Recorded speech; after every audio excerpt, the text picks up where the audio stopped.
ricordo che la creatura con l'occhio mare, capelli neri, il suo piccolo seno, sai, mi faceva morire.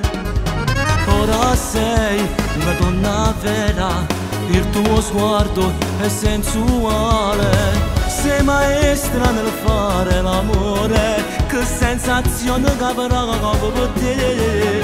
Quando ti sposo, che dormo a notte rindolietto insieme a te, bella come se non perde un attimo.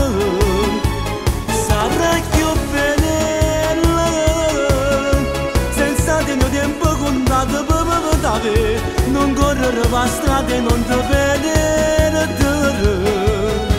e non bava ogni volta per fare amore. Una stanza tu non basta mai un'ora. Quando ti sposo, io ti consumo con sti mani, credimi, perché mi piace tu, mi piace tu, mi piace anche da chi.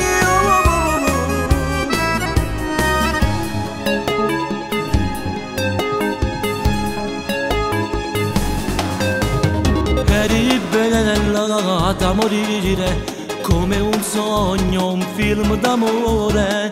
Tu sei cresciuto in dogonore, ma appartiene siamo io.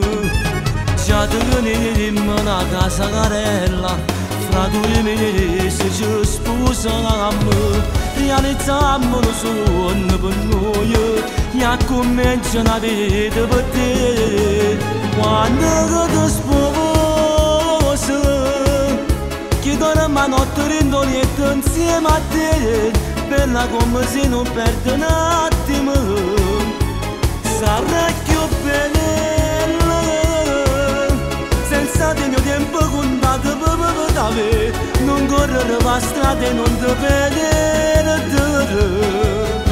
e non bava ogni volta per fare amore.